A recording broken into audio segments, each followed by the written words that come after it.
राम राम, जय माता जी की, राधे राधे।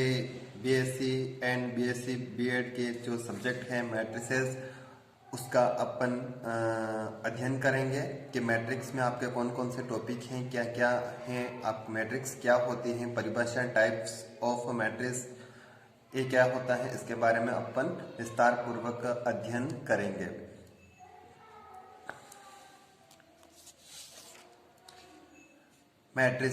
मैट्रिसेस होता क्या है, तो यानी मैट्रिक्स की जो है परिभाषा कि मैट्रिक्स क्या होती है।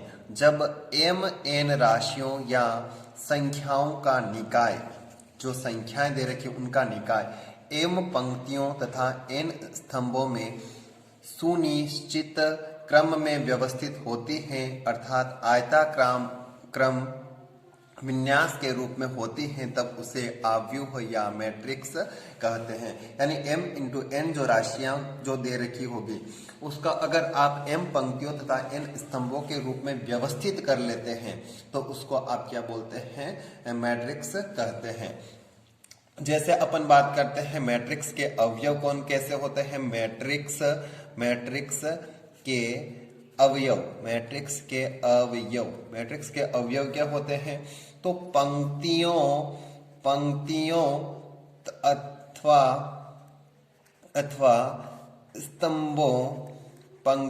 अथवा स्तंभों में प्रयुक्त राशियां या संख्याएं उस मैट्रिक्स के अवयव कहलाती हैं। यानी पंक्तियों तथा स्तंभ में जो प्रयुक्त जो राशियां होती हैं, संख्याएं होती हैं, उस मैट्रिक्स के क्या कहलाते हैं, अवयव कहलाते हैं। मैट्रिक्स के अवयव कहलाते हैं। मैट्रिक्स जो होते हैं सामान्यतः इस प्रकार से लिखे जाते हैं, इस प्रकार अलग अलग जो कोष्टक होते हैं उसके रूप में लिखा जाते हैं। एक तो ये सामान्य सा ये पढ़ते हैं, जैसे मैं मानकर चलता 1 2 0 -2 0 1 3 1 2, इस प्रकार से कोई मान सकते हैं यह एक मैट्रिक्स है। या फिर आप इसके लिए इस प्रकार के कोष्टक का भी उपयोग कर सकते हैं, ए बी सी डी, ये कोई अवयव है, अल्फा बीटा गामा डेल्टा, या पी क्यू आर एस हो सकता है। या फिर आप इस प्रकार के कोष्टक में भी रख सकते हैं, A B C P Q R X Y और जेड, ये सारे के सारे क्या होते हैं, मैट्रिक्स ही कहलाते हैं। लेकिन हम सामान्यतः जो होता है बड़े ब्रैकेट, इस प्रकार के ब्रैकेट का ही उपयोग करते हैं। ये सारे के सारे 1 2 0, ये सारे के सारे क्या होते हैं, मैट्रिक्स के अवयव कहलाते हैं। मैट्रिक्स किसे कहते हैं, तो m इंटू n यानी 3 इंटू 3 की मैट्रिक्स है, 3 इंटू 3 की मैट्रिक्स है। तो इसमें m पंक्तियां हैं, और यहाँ पर n स्तंभ यानी ए क्या है, स्तंभ हैं, में सुनिश्चित क्रम में व्यवस्थित होती हैं। अर्थात अपन कह सकते हैं आयताकार क्रम विन्यास के रूप में होती हैं, तब उससे अपन क्या बोलते हैं, मैट्रिक्स कहते हैं। मैट्रिक्स को सामान्यतः अपन जो होते हैं अंग्रेजी के जो वर्णमाला के बड़े अक्षर से प्रेजेंट करते हैं, जैसे ए बी, यानी आपकी कोई मैट्रिक्स दे रखी है, ए जो है मानकर चलता हूं इस प्रकार से ए बी सी डी, ए आपके कोई मैट्रिक्स ए है, इसको इस प्रकार से प्रेजेंट किया जाता है। Matrix B is equals to आप मानकर चल सकते हैं 1 2 4 3, इस प्रकार से आप रख सकते हैं।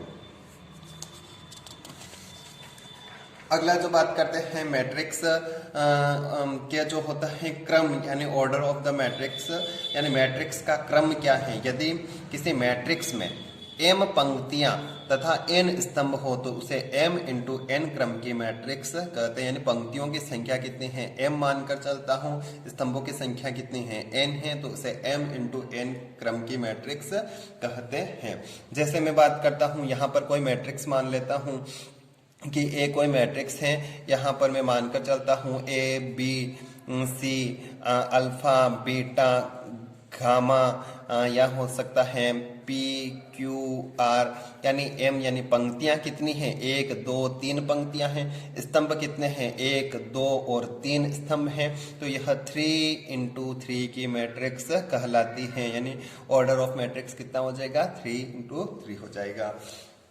अपन नेक्स्ट बात करते हैं कि विभिन्न प्रकार के जो मैट्रिक्स होते हैं, टाइप ऑफ मैट्रिक्स क्या होता है, अलग अलग प्रकार के मैट्रिक्स क्या होते हैं। तो फर्स्ट लिख लेते हैं विभिन्न प्रकार के जो मैट्रिक्स के विभिन्न प्रकार, उसमें आपका दे रखा है रो मैट्रिक्स या पंक्ति मैट्रिक्स। यदि किसी नाम से ही स्पष्ट पता चल रहा है, यदि किसी मैट्रिक्स में केवल एक ही पंक्ति हो, केवल और केवल एक ही पंक्ति हो, तो उसे अपन क्या बोलते हैं, पंक्ति मैट्रिक्स कहते हैं। यानी मैं यहाँ पर डेफिनेशन लिख लेता हूं, यदि किसी मैट्रिक्स में केवल एक ही पंक्ति हो तो उसे पंक्ति मैट्रिक्स कहते हैं। जैसे अपन बात करते हैं ए पंक्ति मैट्रिक्स हो जाएगी, जैसे यहाँ पर बात कर लेता हूँ ए है बी सी, ए पंक्ति मैट्रिक्स हो जाएगी।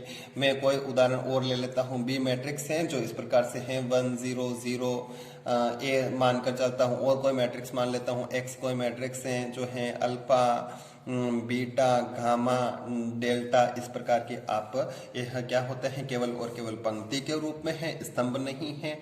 तो यहाँ पर क्या हो जाएगा, यह पंक्ति मैट्रिक्स कहलाते हैं। अपन बात करते हैं कॉलम मैट्रिक्स की, बात करते हैं स्तंभ मैट्रिक्स। यदि जैसे यहाँ पर भी नाम से ही स्पष्ट पता चल रहा है, यदि किसी मैट्रिक्स में केवल एक ही स्तंभ हो तो उसे स्तंभ मैट्रिक्स कहते हैं। डेफिनेशन में लिख लेता हूं, यदि किसी मैट्रिक्स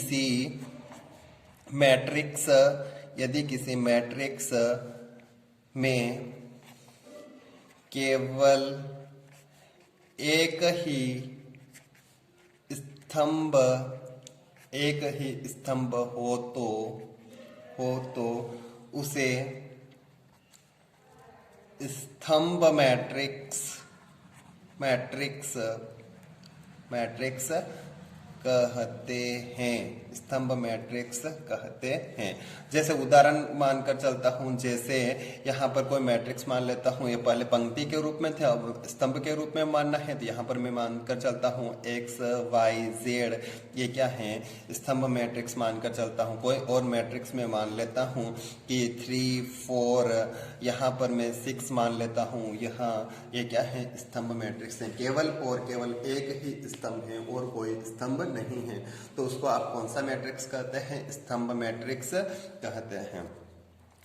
अगला जो टाइप दे रखा है वह दे रखा है नल मैट्रिक्स, अर्थात शून्य मैट्रिक्स की बात कर रखी है।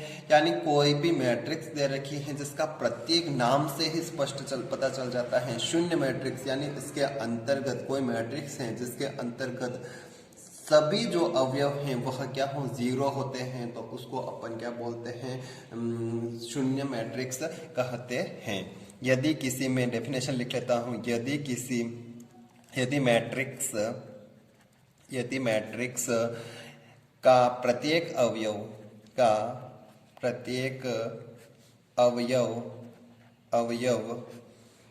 शून्य हो, प्रत्येक अवयव शून्य हो तो उसे शून्य मैट्रिक्स कहते हैं, शून्य मैट्रिक्स कहते हैं। तथा प्रतीक ओ से प्रकट करते हैं, यानी इसके अंतर्गत जितने भी अवयव वो सारे के सारे क्या होने चाहिए, 0 होने चाहिए, तो उसको अपन क्या बोलते हैं, नल मैट्रिक्स अर्थात शून्य मैट्रिक्स कहते हैं। जैसे मैं मानकर चलता हूँ O = यहाँ पर मैं मान लेता हूँ सारे के सारे अवयव इसके अंतर्गत क्या हैं, 0 हैं। जैसे मैं इसको O 2 into 3 की मैट्रिक्स है, 2 into 3 कर लेता हूँ। 2 into 3 की मैट्रिक्स है, क्या, क्योंकि यहाँ पर 2 तो स्तंभ हैं, 3 क्या हैं, कॉलम हैं, अर्थात 2 into 3 की मैट्रिक्स हो जाएगी। जैसे और 3 into 3 की मैट्रिक्स की बात करता हूँ तो यहाँ पर सारे के सारे जो स्तंभ और सारे के सारे जो अपन कह सकते हैं पंक्तियाँ क्या हैं, सारी की सारी 0 हैं, यानी इसके अंतर्गत प्रत्येक अवयव जो है क्या है, 0 है, अर्थात इसको अपन बोलते हैं नल मैट्रिक्स, अर्थात शून्य मैट्रिक्स कहते हैं। नेक्स्ट अपन बात करते हैं इक्वल मैट्रिक्स की। बात करूंगा कि यानी समान मैट्रिक्स क्या होती है। समान मैट्रिक्स क्या होती है, यदि दो मैट्रिक्स मानकर चल रहा हूं, ए और बी में कोई दो मैट्रिक्स मान लेता हूं, ए है एक मैट्रिक्स, दूसरी बी है, एक ही क्रम की है। जैसे मैं मानकर चलता हूं 3 into 3 की ये है, तो ये भी क्या होगी 3 into 3 की है, के संगत जो अवयव हैं, यानी इसका जैसे अवयव है, इसका संगत अवयव जो भी होगा एक समान होते हैं, उसको अपन क्या बोलते हैं, संगत मैट्रिक्स या इक्वल मैट्रिक्स, अर्थात समान मैट्रिक्स कहते हैं। डेफिनेशन में लिखता हूं, यदि दो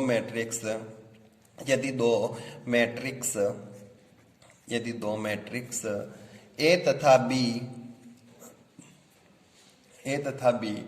एक ही क्रम की हो तथा उनके संगत जो अवयव हैं, संगत अवयव भी समान हो, अर्थात अपन कह सकते हैं आई जी जे है is equals to B I J, तो उन्हें समान मैट्रिसेस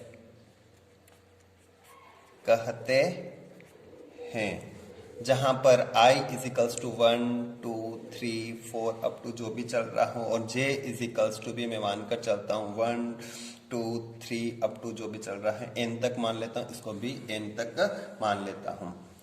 फिर और उदाहरण लेकर चलते हैं, तो यहाँ पर मैं ए जो मैट्रिक्स मान लेता हूँ, यहाँ पर A B C B B D C D C, A आपके कोई मैट्रिक्स दे रखी है ए, और बी कोई मैट्रिक्स दे रखी है, जो यहाँ पर A B C B B D है, और यहाँ हो जाएगा सी डी सी। तो यानी इसके जो अवयव हैं और इसके संगत, यानी यहाँ पर भी फर्स्ट वाला जो दे रखा है A11 जो दे रखा ए है, इसका ए वाला बी है, एक दूसरे के बिल्कुल समान है, अर्थात इसको अपन क्या बोलते हैं, समान मैट्रिक्स कहते हैं। नेक्स्ट अपन बात करते हैं स्क्वायर मैट्रिक्स क्या होती है। स्क्वायर मैट्रिक्स क्या होती है, यदि किसी मैट्रिक्स दे रखा है, स्क्वायर का मतलब यहाँ पर वर्ग मैट्रिक्स, यानी कोई मैट्रिक्स दे रखी है जिसमें स्तंभों और पंक्तियों की संख्या अगर समान हो जाती है, तो उसे अपन क्या बोलते हैं, स्क्वायर मैट्रिक्स कहते हैं। तो मैं डेफिनेशन लिख लेता हूं, यदि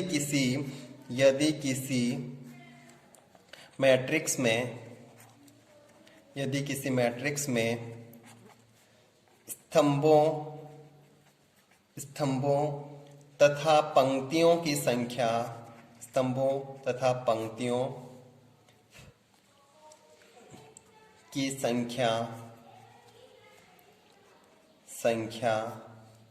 समान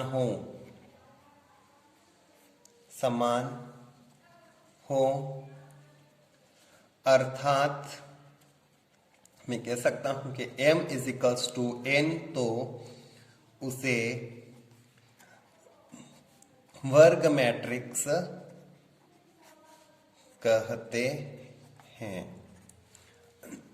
जैसे मैं उदाहरण लेता हूं, a इज इक्वल्स टू यहाँ पर 1 2 -2 3, यानी यहाँ पर पंक्तियों की संख्या कितनी दे रखी, 1 और 2, और स्तंभों की संख्या भी कितनी है, 2, यानी m इंटू 2 की मैट्रिक्स, अर्थात यह क्या हो जाएगी, एक वर्ग मैट्रिक्स कहलाती है।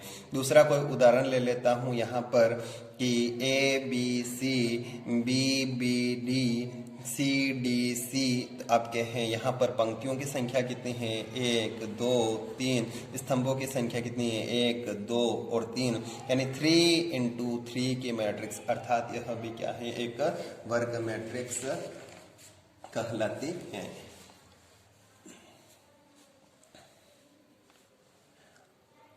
अब आपके जो दे रखा है, ट्रेस ऑफ ए मैट्रिक्स की अगर ट्रेस निकालनी है तो किस प्रकार से निकालेंगे कि एक कोई विकर्ण जो वर्ग मैट्रिक्स होती है उसके जो विकर्ण होते हैं, विकर्णों का जो योग होता है उसको ही अपन क्या बोलते हैं, ट्रेस ऑफ ए मैट्रिक्स कहते हैं। विकर्ण के अवयवों का योग जो होते हैं समेशन ऑफ ए आई जे, या फिर आई कह सकता हूं। मैट्रिक्स ए की ट्रेस कहलाती है, जिसे TRA ऑफ ए से व्यक्त करते हैं। जैसे कोई मैट्रिक्स दे रखी है उसकी ट्रेस निकालने, अर्थात अपन इसमें लिख सकते हैं, अर्थात trace TR of A matrix A और समेशंस ऑफ आई यहाँ पर अपन लिख सकते हैं। जैसे किसी मैट्रिक्स के ट्रेस निकालनी है, मैं मानकर चलता हूँ ए जो दे रखा हूँ 1 2 -2 3, यह क्या है, एक अपने आप में स्क्वायर मैट्रिक्स है। इसके विकर्ण कौन कौन से हैं, विकर्ण वाले अवयव जो हैं 1 और 3 हैं, इनका योग क्या हो जाएगा, यानी विकर्ण का अवयव जो है 1 है +3 = 4, यानी trace TR of matrix A = जो हो जाएगा 4, अर्थात मैट्रिक्स की ट्रेस कितनी हो जाएगी, 4 आंसर हो जाना चाहिए। विकर्ण मैट्रिक्स अगला जो टाइप दे रखा है कि विकर्ण मैट्रिक्स क्या होते हैं, विकर्ण मैट्रिक्स क्या होते हैं, नाम से ही पता चल रहा है मैट्रिक्स में जो विकर्ण होता है उसको ही अपन क्या बोलते हैं, विकर्ण मैट्रिक्स कहते हैं। यानी उसके अलावा जो सारे के सारे अवयव जो होते हैं सारे के सारे क्या होने चाहिए, 0 होने चाहिए। तो मैं डेफिनेशन लिख लेता हूं, यदि किसी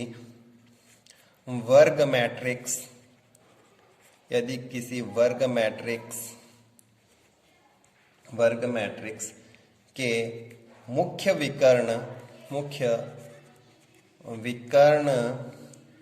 के अतिरिक्त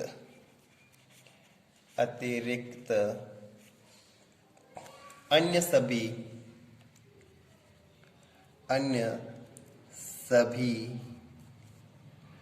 अवयव शून्य यानी 0 हो, अर्थात Aij = 0, जबकि I ≠ j, तो वह मैट्रिक्स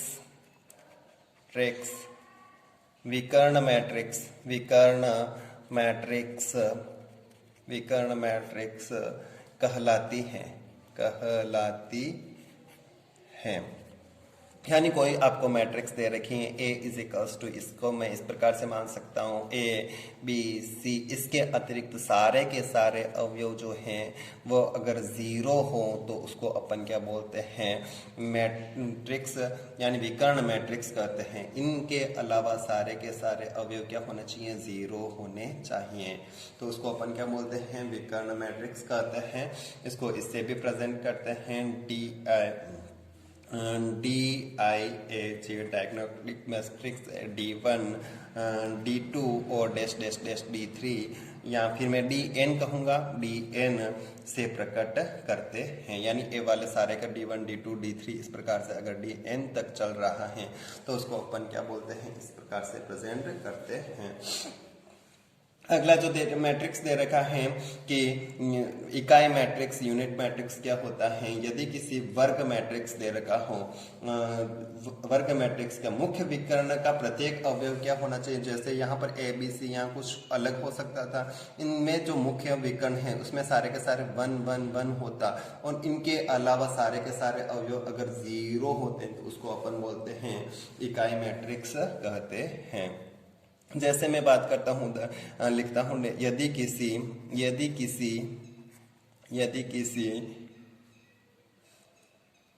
वर्ग मैट्रिक्स, यदि किसी वर्ग मैट्रिक्स के मुख्य विकर्ण का प्रत्येक अवयव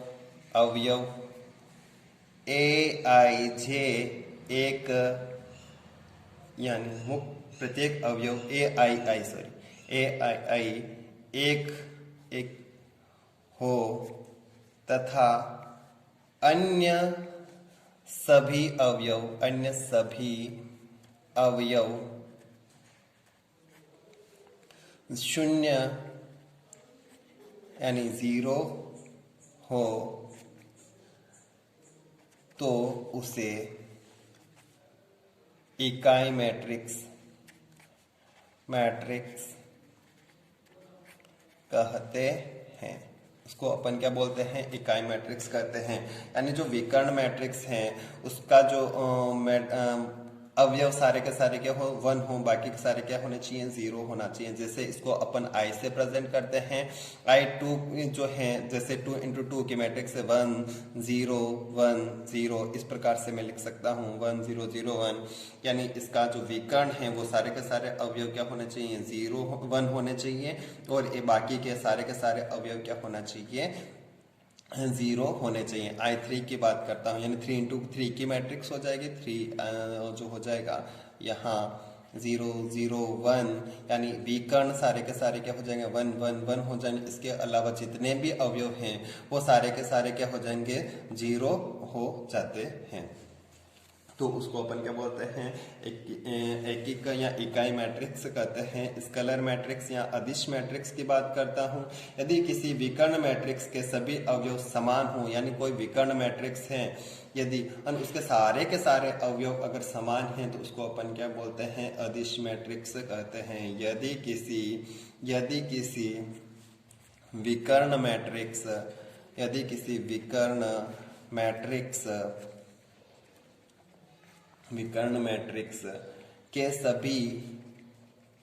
के सभी अवयव समान हो, अर्थात A11 = A22 = A33 = जो डैश डैश डैश AN = सारे के सारे A, तो उसे अदिश मैट्रिक्स कहते हैं। जैसे मैं उदाहरण मानकर चलता हूँ, कोई मैट्रिक्स A है जिसका मैं इकाई ये वाला जो मैं मानकर चलता हूँ A है, A बाकी 0 0 0 या A 0 0 0 A, इस प्रकार से मैं मानकर चलता हूँ। ये सारे के सारे, यानी ये वाले सारे के सारे अवयव क्या होने चाहिए, समान होने चाहिए। तो उसको अपन क्या बोलते हैं, अदिश मैट्रिक्स कहते हैं। नेक्स्ट अपन बात करते हैं मैट्रिक्स का योग तथा व्यवकलन की बात करता हूँ। व्यवकलन का मतलब जो हो जाता है घटाना। योग का मतलब आप समझते होंगे कि योग क्या होता है, एडिशन जो होता है, एडिशन एंड ये होता है सब्ट्रैक्शन होता है। यदि A और B दोनों ही समान क्रम की, दोनों क्या है, समान क्रम की मैट्रिक्स हो, ये कोई मैट्रिक्स है, B कोई मैट्रिक्स मानकर चलता हूं, दोनों ही समान क्रम की हो, तो उनका योग तथा व्यवकलन, उनका योग तथा व्यवकलन यानी घटाना भी उसी समान क्रम की एक मैट्रिक्स ही होती है, जिसके अवयव उन दोनों मैट्रिक्स के संगत अवयव के योग तथा अंतर होते हैं। ए में मैट्रिक्स मान लेता हूँ, ए कोई मैट्रिक्स है, यहाँ पर मैं लिख लेता हूँ 1 2 3 4 5 6 यहाँ कर लेता हूँ। बी कोई मैट्रिक्स दे रखी है कि 5 3 2 1 4 6 ये आपके कोई मैट्रिक्स दे रखी है, इनका योग करना है। तो उनका ए और बी समान क्रम की मैट्रिक्स हैं, यह भी किसके हैं 2 इंटू 3 की मैट्रिक्स हैं, ये भी क्या है 2 इंटू 3 की मैट्रिक्स हैं। तो इन्हें समान क्रम की मैट्रिक्स हो तो उनका योग भी जो होगा समान क्रम का ही होगा। इनका योग कर लेता हूँ, ए प्लस बी भी कर लेता हूँ, तो इसका प्रत्येक इसके संगत अवयव के योग लिखना होता है। 1 प्लस 5 यहाँ हो जाएगा 2 प्लस 3, यहाँ हो जाएगा 3 प्लस 2, यहाँ पर हो जाएगा 4 प्लस 1 हो जाएगा, यहाँ 5 प्लस 4 हो जाएगा, यहाँ पर हो जाएगा 6 प्लस 6, यानी यहाँ इसको मैं इस प्रकार से लिख सकता हूँ कि यहाँ हो जाएगा 6 5 यहाँ हो जाएगा और यहाँ हो जाना चाहिए 5 9 और 12, यानी ये भी कितने क्रम के हैं 2 इंटू 3 की मैट्रिक्स ही हैं, समान क्रम की मैट्रिक्स ही हैं। इनको अगर मैं घटा भी देता हूँ, a माइनस बी भी कर देता हूँ, तो यानी 1 माइनस 5 2 माइनस 3 3 माइनस 2, यहाँ 4 माइनस 1 5 माइनस 4 6 माइनस 6 में जो मैट्रिक्स प्राप्त हो रहे हैं वो हो जाएगा -4 -1, यहाँ हो जाना चाहिए 1, यहाँ हो जाएगा 3, यहाँ हो जाएगा 1, यहाँ जो हो जाएगा 0, यानी ये भी है 2 इंटू 3 की मैट्रिक्स ही प्राप्त होती है। यानी जो आपको प्राप्त हो रहे हैं वो भी एक समान क्रम की मैट्रिक्स ही प्राप्त होती है। नेक्स्ट अपन बात करते हैं कि मैट्रिक्स योग के प्रगुण यानी प्रॉपर्टीज ऑफ मैट्रिक्स एडिशंस की बात करते हैं। कम्यूटेटिव्स यानी क्रम विनिमयता की बात करता हूँ, यानी इसको मैं कोई मैट्रिक्स है ए और बी कोई मैट्रिक्स मान लेता हूँ, ए बी और सी कोई भी मैट्रिक्स में मानकर चलता हूँ। यदि क्रम विनिमयता की बात करता हूँ तो यानी मैं कोई मैट्रिक्स है ए प्लस बी करता हूँ या फिर मैं बी प्लस ए करता हूँ, तो दोनों के जो आंसर होंगे वो समान प्राप्त होंगे। एसोसिएटिव साहचर्यता के नियम की बात करता हूँ तो ए प्लस में B plus C is equals to A plus B plus यहाँ पर सी, यानी मैं बी और सी नाम की मैट्रिक्सों को मैं पहले जोड़ देता हूँ, बाद में मैं ए को जोड़ता हूँ, या फिर मैं ए प्लस बी को पहले जोड़ देता हूँ, बाद में मैं सी को जोड़ता हूँ, तो आंसर दोनों के समान प्राप्त होंगे। एडिशंस आइडेंटिटी मैट्रिक्स की बात करता हूँ। योज्य तत्समक मैट्रिक्स कि आपके कोई मैट्रिक्स हैं, यानी योज्य तत्समक यानी मैं ऐसा क्या जोड़ूं को मेरे को वापस वो ही मैट्रिक्स प्राप्त हो जाए। यानी उसका आपको कोई भी मैट्रिक्स दे रखी हैं कि जैसे मैं ए नाम की कोई मैट्रिक्स है, उसमें मैं ऐसा क्या जोड़ूं कि यहाँ पर मेरे को ए का ए ही प्राप्त हो जाए, अर्थात मैं 0 जोड़ूं। यानी ए कोई मैट्रिक्स है उसमें मैं शून्य मैट्रिक्स जोड़ता हूँ तो वह मेरे को क्या होता है ए प्राप्त होता है, या फिर 0 प्लस ए करता हूँ।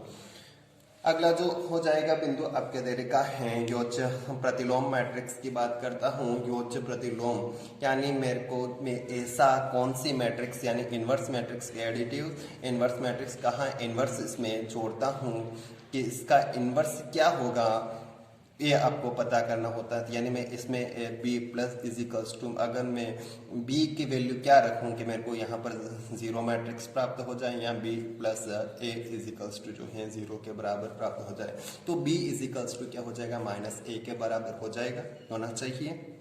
यानी इसका b के अंतर्गत जो भी अवयव हैं वो सारे के सारे ए के अंदर जो अवयव हैं उसके विपरीत हैं होते हैं, तो उसको अपन बी को क्या बोलते हैं ए के इनवर्स मैट्रिक्स कहते हैं। निरसन नियम की बात करते हैं, कैंसलेशन लॉ की बात करेंगे।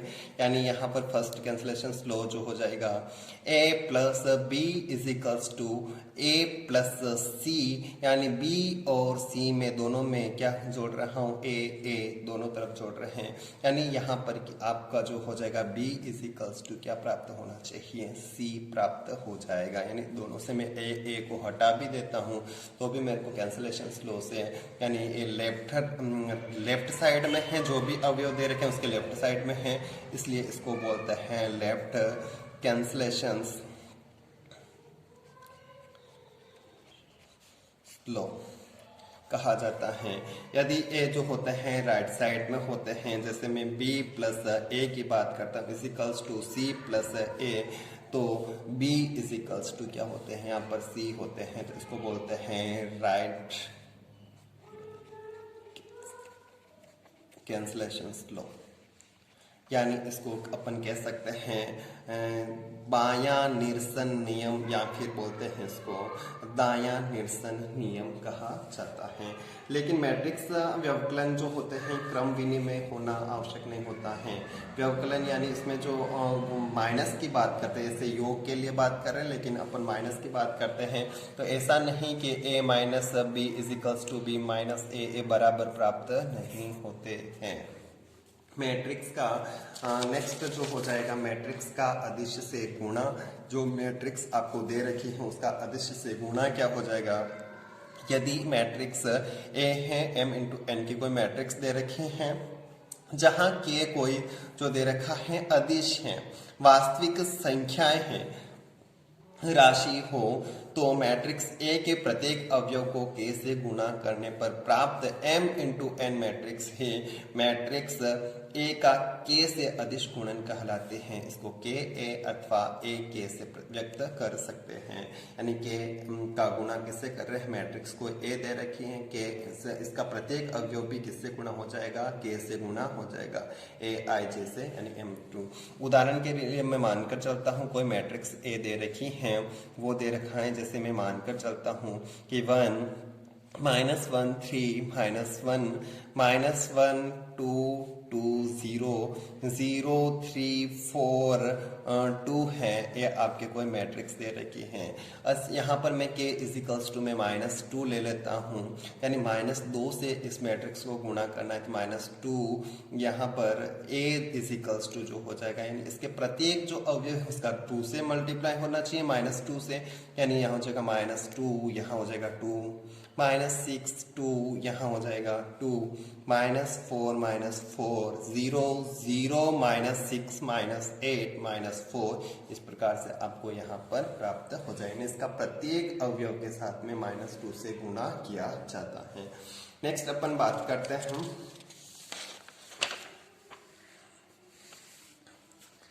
कि मैट्रिक्स ए तथा बी समान क्रम की मैट्रिक्स दे रखे हैं तो उनके m और n अदिश राशियां हो, तो यानी जैसे अपन बात करते हैं m से कोई मैट्रिक्स a प्लस बी का, यानी मैं कोई मैट्रिक्स दे रखे हैं a और b, उनको मैं जोड़ देता हूं पहले, फिर अदिश से गुणा करता हूं, तो भी एक ही वो ही प्राप्त होगा जो मैं पहले गुणा करके, यानी अदिश का a से गुणा करूं या फिर अदिश का जो है b से गुणा करके मैं प्राप्त करता हूं। b की बात करता हूं तो m दो कोई सदिश दे रखा है m प्लस n a, यानी कोई मैट्रिक्स में गुणा करता हूं तो m का a से करूं या फिर पहले a करूं, दोनों में कोई चेंज नहीं आता है।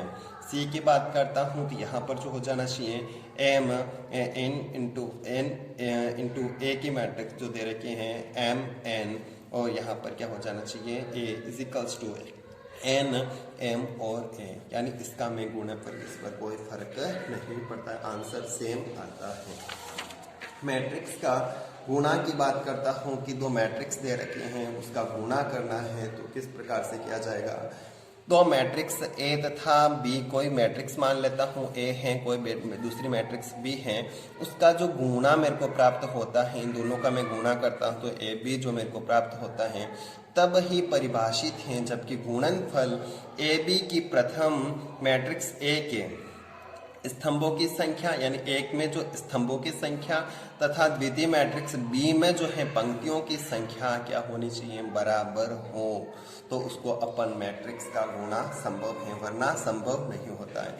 इसी प्रकार इन्हीं मैट्रिक्स का अन्य गुणा बी ए भी तभी सब परिभाषित है जबकि गुणनफल बी ए में प्रथम मैट्रिक्स बी के स्तंभों की संख्या तथा द्वितीय मैट्रिक्स में ए की पंक्तियों की संख्या क्या होनी चाहिए, बराबर होनी चाहिए, वरना एक असंभव होता है।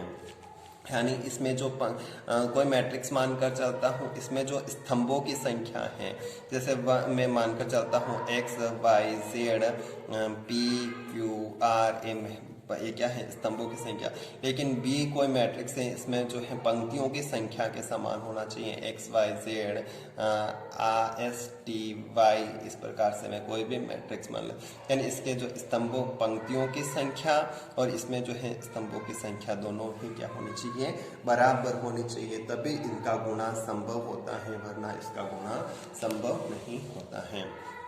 मैट्रिक्स गुणन के प्रगुण की बात करता हूँ, प्रॉपर्टीज ऑफ मैट्रिक्स मल्टीप्लिकेशंस, यानी एसोसिएटिव होना चाहिए। फर्स्ट बात करते हैं एसोसिएटिव होता है, यानी ए बी, या मैं इसको बात करता हूँ C is equals to A B C, इस प्रकार से होना चाहिए। यानी मैं कोई मैट्रिक्स दे रखी है, ए बी सी, तीन मैट्रिक्स दे रखी हैं, यानी मैं पहले ए बी का गुणा करूं बाद में सी से गुणा करूं तो भी एक ही बात हो जाएगी, पहले मैं बी सी का गुणा करूं बाद में मैं ए से गुणा करूं तो आंसर दोनों के क्या आते हैं, समान प्राप्त होते हैं। डिस्ट्रीब्यूटिविटी जो दे रखा है, बंटनता जो दे रखा है, इसमें बंटनता का नियम जो आपने पहले ही बताया है, ए जो होता है A B plus C is equals to A B, इसका मैं गुणा करता हूँ is equals to A C जो होता है, इस प्रकार से भी आप कर सकते हैं। बी जो होता है ए प्लस बी का योग इंटू में सी का मैं मल्टीप्लाई करता हूँ तो ए सी प्लस बी सी यही क्रम होना चाहिए, ये बंटनता का नियम कहलाता है। ये जो है बाएं ओर से दे रखा है तो इसे बायां बंटनता का नियम कहते हैं, इसके जो है दायां, इसको दायां बंटनता का नियम कहते हैं। अगला जो दे रखा है गुणात्मक तत्समक का अस्तित्व, गुणात्मक यानी किससे गुणा करो कि मेरे को वो की वो ही मैट्रिक्स प्राप्त हो जाए, यानी ए कोई नाम की कोई मैट्रिक्स है, उसको मैं किससे गुणा करता हूँ कि मेरे को ए का ए ही प्राप्त हो जाए।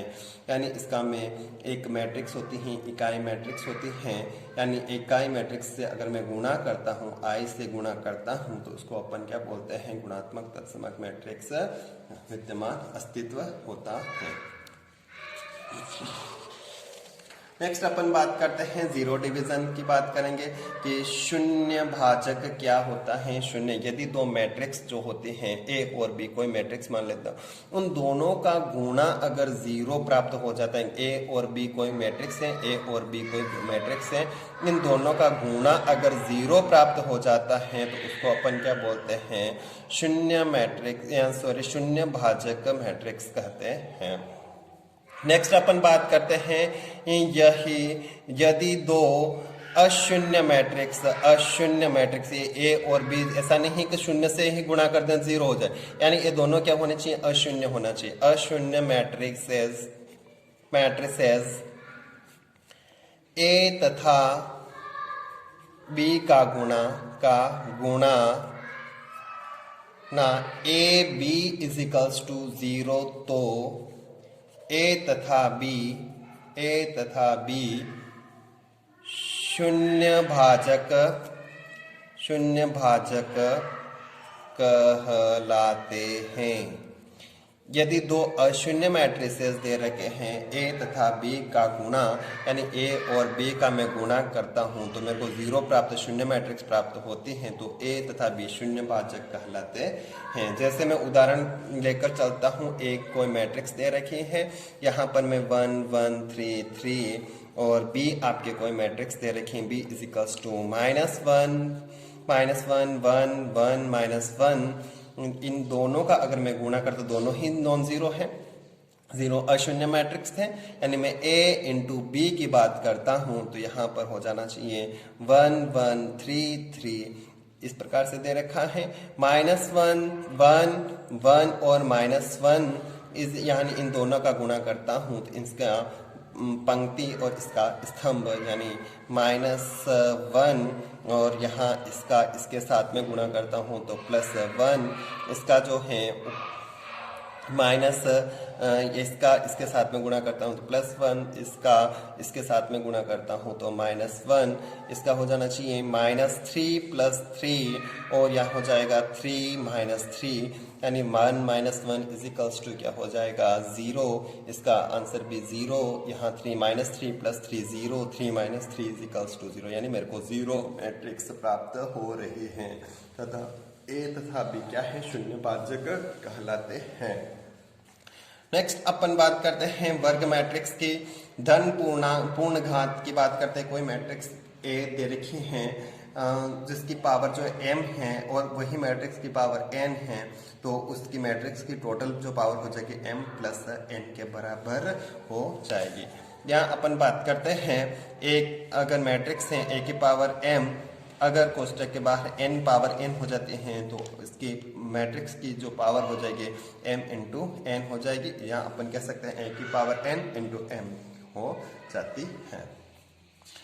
नेक्स्ट अपन इससे संबंधित क्वेश्चन आंसर पर जाते हैं कि इसके क्वेश्चन आंसर क्या कर रहे हैं। मैं कोई उदाहरण लेकर चल रहा हूँ। यदि a आपको मैट्रिक्स दे रखी है 3 2 4 1, b दे रखा है x y 3 और 5, x तथा y ज्ञात कीजिए। यदि कंडीशन जो सामने रख रखी है कि ए बी = क्या दे रखे हैं आपके बी ए दे रखे हैं, ए बी = आपके क्या दे रखे हैं बी ए दे रखे हैं, तो आपको x और y का पता करना है कि यहाँ पर क्या होगा यहाँ पर क्या होगा। यानी अपन जानते हैं कि ए बी पता करना है। ए बी = क्या होता है, a की वैल्यू रखो यहाँ पर 3 2 4 1, b की वैल्यू रखता हूँ यहाँ x y 3 5, इन दोनों का अगर मैं गुणा करता हूँ तो मेरे को जो प्राप्त होता है इसका मैं किसके साथ में इसकी पंक्ति इसका स्तंभ यानी 3x यहाँ हो जाएगा, इसका इसके साथ में जो हो जाएगा प्लस यहाँ पर क्या हो जाएगा 3 2 6 हो जाना चाहिए। अपन नेक्स्ट अपन बात करते हैं अगले जो होता है इस वाली पंक्ति का ही अगले वाले स्तंभ से करते हैं तो 3y प्लस यहाँ पर हो जाएगा 2 और 5 से तो यहाँ पर क्या हो जाए 5 2 10। अपन यहाँ बात करते हैं हो जाएगा 4x प्लस यहाँ पर हो जाएगा 3 और यहाँ क्या हो जाना चाहिए, यह हो जाएगा 4x, यहाँ लिख सकते हैं कि 4y प्लस यहाँ पर क्या हो जाएगा 5।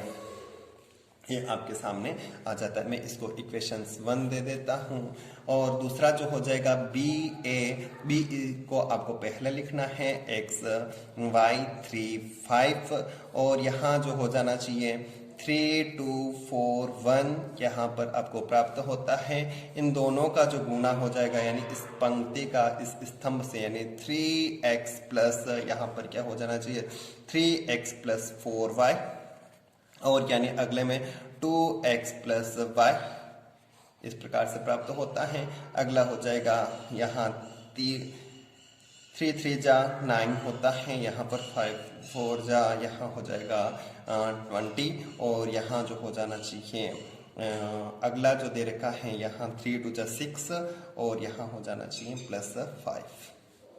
इसको मैं लिखता हूँ तो यहाँ हो जाना चाहिए 3x प्लस 4y और 2x प्लस y और यहाँ हो जाना चाहिए 9 और 20 जो हो जाएगा 29 और 6 और 5 यहाँ पर क्या आता है 11। इसको मैं इक्वेशन सेकंड दे देता हूँ। इक्वेशन इसके अनुसार अब ए बी = बी ए रखता हूँ समीकरण 1 और 2 से, यानी इन दोनों को बराबर होना चाहिए इस वाली कंडीशन से।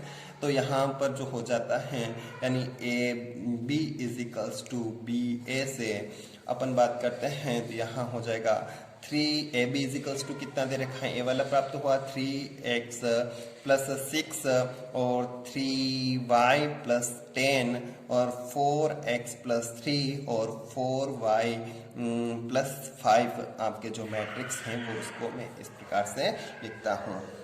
नेक्स्ट अपन जो है बी ए इजिकल्स टू कितना हो जाता है, बी ए इजिकल्स टू आपको कितना दे रखा है, तो बी ए के अनुसार यहाँ हो जाना चाहिए 3x plus 4y 2x plus Y और 29 यहाँ पर क्या हो जाएगा 11। इन दोनों को मैं बराबर रखता हूँ तो इनसे अपन है इस वाले और वाला अवयव दोनों बराबर हैं 4x प्लस 3 और यहाँ पर मैं लिख सकता हूँ इजिकल्स टू किसके बराबर आ रहा है 29 के और 4y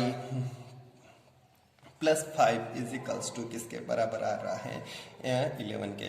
इसको मैं सोल्व करता हूँ तो इसको मैं 3 को अगर इधर लाता हूँ तो यहाँ पर कितना हो जाएगा 26। 4x इजिकल्स टू कितना हो जाएगा 26 और x इजिकल्स टू कितना हो जाएगा 13/2। इसको मैं अगर इधर लाता हूँ 5 को इधर लाता हूँ तो यानी 4y इजिकल्स टू कितना हो जाना चाहिए 4y इजिकल्स टू यानी 11 में से अगर 5 गए तो कितना हो जाएगा यहाँ पर 6 हो जाएगा 6 हो जाएगा। और इसको मैं 4 को नीचे लाता हूँ इधर तो y इजिकल्स टू कितना हो जाएगा 3/2। इस प्रकार से x और आपको y की वैल्यू प्राप्त हो जाती है। ये दोनों आपका क्या हो जाना चाहिए आंसर हो जाएगा। नेक्स्ट अपन बात करते हैं आपको मैट्रिक्स जो दे हैं इस प्रकार से दे रखी हैं कि मैट्रिक्स ए तथा बी और सी ये आपको कोई मैट्रिक्स इस प्रकार से व्यवस्थित दे रखी हैं। ए मैट्रिक्स दे रखी है ए एक्स वाई जेड और बी दे रखी है A H G H B F G F C और सी आपके मैट्रिक्स दे रखी है एक्स वाई और जेड। याद कीजिए आपको पता करना है ए बी सी यानी इसमें क्या करना है बी सी का पहले मल्टीप्लाई करना है बाद में ए से मल्टीप्लाई करना। दूसरा बी वाला दे रखा है ए बी का पहले मल्टीप्लाई करना है फिर आपको क्या करना है सी का से मल्टीप्लाई करना होता है फलतः या अन्यथा मैट्रिक्स गुणा के साहचर्यता के नियम का पालन करती है कि नहीं करती। यानी ए वाले कंडीशन और ए वाली कंडीशन अगर इक्वल आ जाती है तो वह साहचर्यता के नियम का पालन करती है वरना यह साहचर्यता के नियम का पालन नहीं करती है। अपन बात करते हैं ए वाले को सोल्व करते हैं सबसे पहले तो सबसे पहले किसका गुणा करना होता है बी सी का पता करना है। तो बी सी इजिकल्स टू यहाँ पर बी कितना दे रखा है बी कितना दे रखा है A H G H B F G F और यहाँ पर क्या हो जाएगा सी और यानी सी इजिकल्स टू कितना दे रखा है एक्स वाई और जेड। इसमें पंक्तियों की संख्या इसमें स्तंभों की संख्या जो है यहाँ पर क्या है समान दे रखी हैं। इसका मैं इससे गुणा करता हूँ तो यहाँ पर मेरे को क्या प्राप्त होता है यहाँ पर गुणा करता हूँ तो ए एक्स प्लस जो हो जाएगा H Y plus H Y plus G Z. अब बात करते हैं तो H X plus B Y plus F Z plus G X plus यहाँ पर हो जाएगा F Y plus C Z. यानी आपको एक अवयव आपको इस प्रकार से प्राप्त हो रहा है। लेकिन अब क्या करना है आपको ए से मल्टीप्लाई करना है ये आपको बी सी प्राप्त हो गया है इसको आप किससे मल्टीप्लाई करना है यानी ए और यहाँ पर क्या हो जाना चाहिए बी सी। यानी ए क्या दे रखा है एक्स वाई और जेड दे रखा है तो एक्स वाई जेड से मल्टीप्लाई करता हूँ एक्स वाई जेड से मल्टीप्लाई करता हूँ तो यहाँ हो जाना चाहिए कि इस किससे करना है BC से। BC कितना है A X plus H Y plus G Z upon दे रखा है H X plus B Y plus F Z और यहाँ जो दे रखा है एफ छोटा है और यहाँ जी एक्स प्लस एफ वाई और सी जेड दे रखा है। इसका इससे मल्टीप्लाई करता हूँ यानी हो जाना चाहिए X A X plus H Y plus G Z इससे गुणा किया है।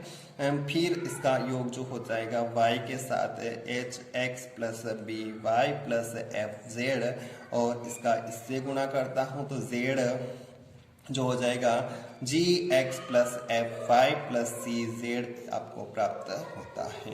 ये वाली कंडीशन आपको यहाँ पर प्राप्त होती है। इसको अगर मैं सोल्व करता हूँ तो मेरे को जो प्राप्त होता है कि ए एक्स स्क्वायर प्लस यहाँ पर आपको प्राप्त हो जाएगा 2hxy plus B Y square plus 2g X Z plus 2fy Z plus C Z square जो है 1 into 1 यानी एक ही अवयव है आपको प्राप्त होता है 1 into 1 की मैट्रिक्स प्राप्त होते हैं। इसको मैं इक्वेशंस जो है 1 दे देता हूँ। अगर नेक्स्ट बात करते हैं तो यहाँ जो हो जाना चाहिए कि यहाँ पर ए 1 है तो यहाँ पर 2 वाले जो हो जाएगी इस प्रकार से कि आपको पहले उसमें क्या करना था, अब ए बी पहले लिखना है तो A B is equals to हो ए कितना था एक्स वाई जेड, एक कॉमा नहीं है, एक्स वाई जेड। दूसरी मैट्रिक्स बी कितने दे रखी है A H G H B F G F C आपको प्राप्त होता है।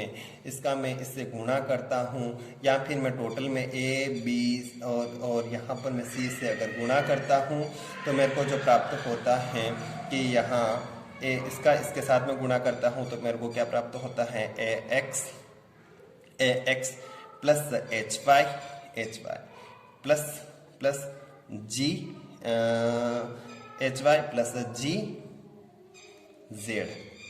फिर इसके साथ में गुणा करता हूँ, दूसरा अवयव जो हो जाएगा H X plus B Y plus F Z G X plus इसके साथ में करते हैं तो यहाँ हो जाएगा plus F Y plus C Z. फिर मैं किससे करना है, सी से मल्टीप्लाई करना, सी क्या था एक्स वाई और यहाँ पर क्या था जेड था। इसका मैं पूरा का इसके साथ में वापस गुणा करता हूँ तो यहाँ हो जाएगा A X plus H Y plus G Z.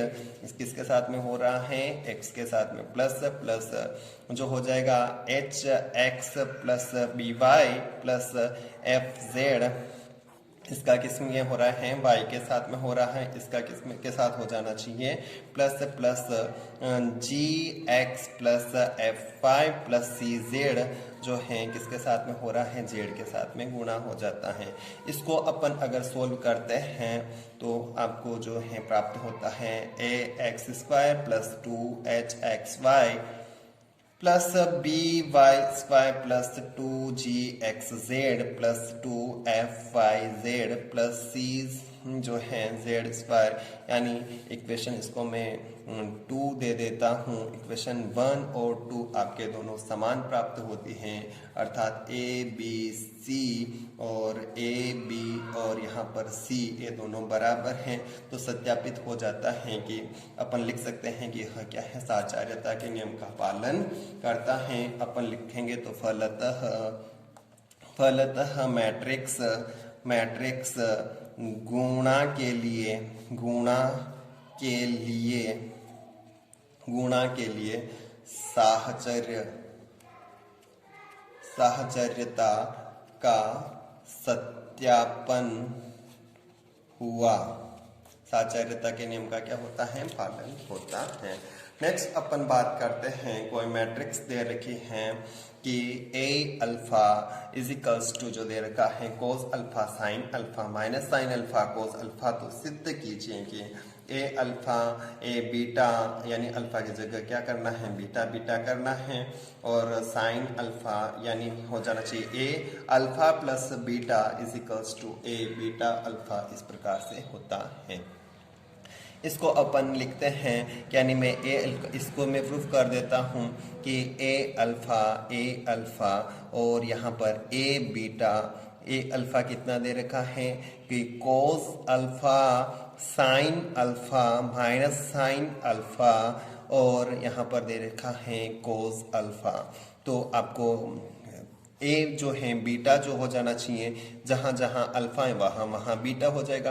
Cos beta यहाँ हो जाएगा साइन बीटा और यहाँ हो जाएगा माइनस साइन बीटा, और यहाँ पर क्या हो जाएगा कोस बीटा।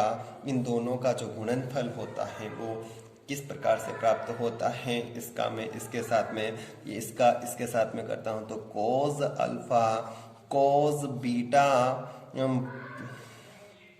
इधर हो जाएगा प्लस या माइनस कह सकता हूँ, यहाँ इसका इसके साथ में है तो साइन अल्फा और साइन जो है बीटा के बराबर प्राप्त होता है या नहीं प्राप्त होता है।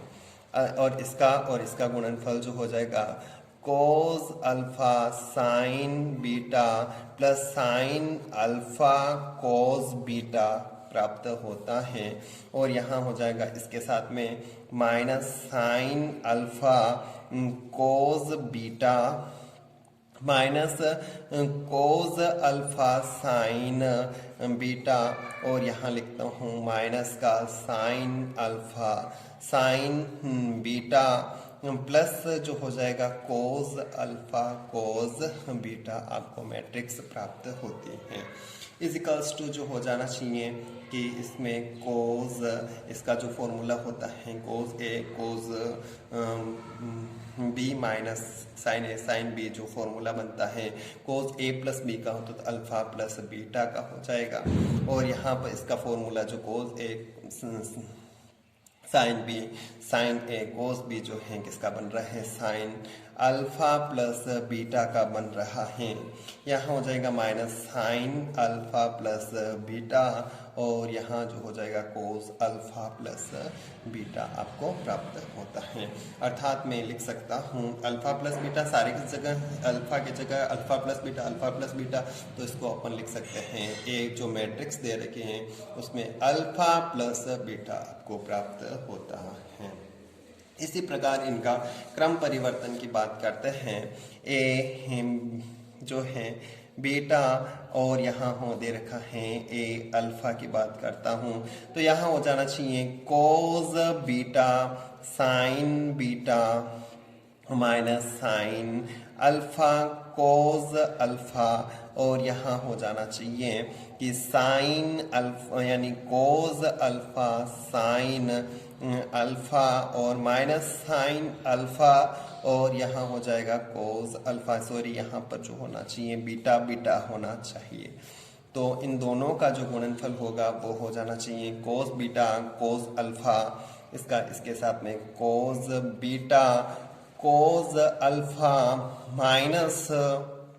माइनस जो हो जाएगा साइन बीटा साइन जो है अल्फा, और इसके साथ में ही कोस यानी कोस बीटा और साइन अल्फा, और यहाँ हो जाना चाहिए प्लस है तो प्लस कर दो, और यहाँ हो जाना चाहिए कोस ये हो गया है कोस बीटा साइन अल्फा, फिर प्लस साइन बीटा और कोस अल्फा प्राप्त होता है, और माइनस का साइन बीटा कोस अल्फा, और यहाँ हो जाएगा माइनस कोस बीटा और साइन यहाँ पर क्या हो जाएगा अल्फा, इसका इसी के साथ वापस गुणा करते हैं तो यहाँ हो जाना चाहिए इसके साथ में minus sine square sorry sine beta sine alpha,